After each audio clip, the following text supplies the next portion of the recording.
Good afternoon, Mark Sudduth, HurricaneTrack.com here with your Hurricane and Hurricane HD video blog for Wednesday, June the 6th, 2012. This is a really neat satellite picture. It shows the vast majority of the northern hemisphere and then the western hemisphere all in one shot. You can see the tropics down here, nice and cloud-free for the most part.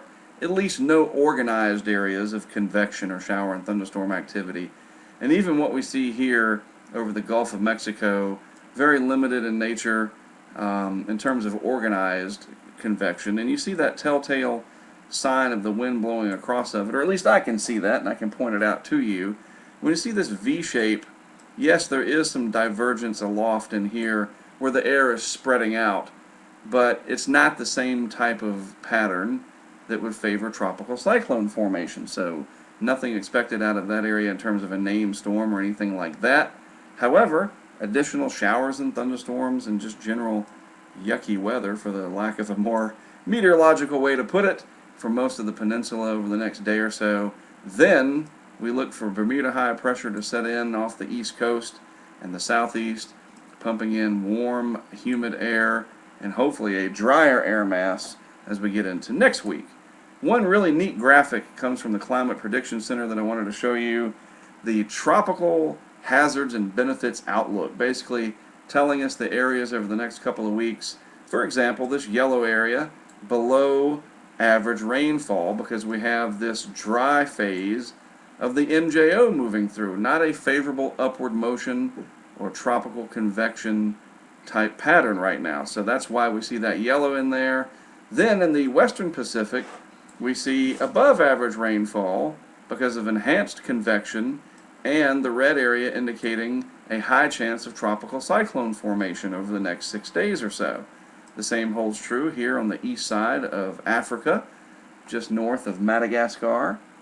Then as we go out farther in time, or further in time is the correct way to put it, June 13th through the 19th, we see this green hatched area, meaning a moderate chance of the weekly total rainfall being in the upper third of the historical range, basically saying as we go out into this time period, a little less certainty, but the MJO pulse becoming a little bit more favorable for the western hemisphere, and I'll show you that in another graphic in a minute, while the western Pacific stays for the most part fairly unsettled with lots of tropical convection around, actually butting up against here through these islands, this big archipelago as they call it, of below average rainfall as all of this convective activity kind of takes over.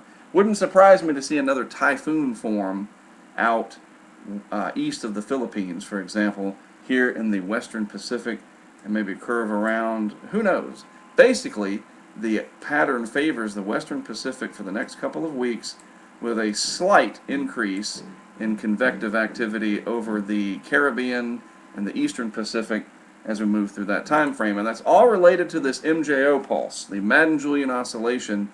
And we're trying to track this line right here. This is the observed MJO, and then this is the forecast MJO pulse, and its ensemble members. Each of these little yellow lines is a different version of the model with slightly different variables for a different outcome. The bottom line, we see it sort of migrating through that region that I was just showing you, the tropical regions of the globe, towards the western hemisphere and Africa. But it is not forecast to come out here way out to the edges where it would be a lot more amplified.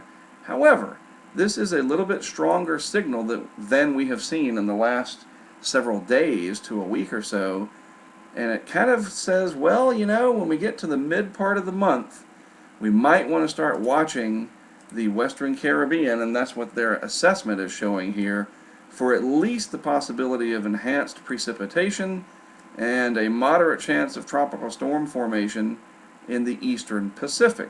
So during this time frame, June 13th through the 19th, we may have a window, albeit a small one, if you will, of tropical cyclone formation based on what we're seeing from the MJO pulse. So hopefully all that made sense. If not, I'll talk about it again in the future, I am sure. For now, though, in the next couple of days, nothing really happening except for that area of disturbed weather in the Gulf, which again under a lot of wind shear, not favorable for development, but it could bring some more inclement weather to Florida, so be on the lookout for that. At least the peninsula. The Panhandle should be nice, and then we can look forward to a wonderful pre-summer weekend ahead. Again, I'm Mark Sudduth. My website is hurricanetrack.com. Glad to contribute these daily video blogs to Hurricane and Hurricane HD. And with that said, I'll have another one for you tomorrow.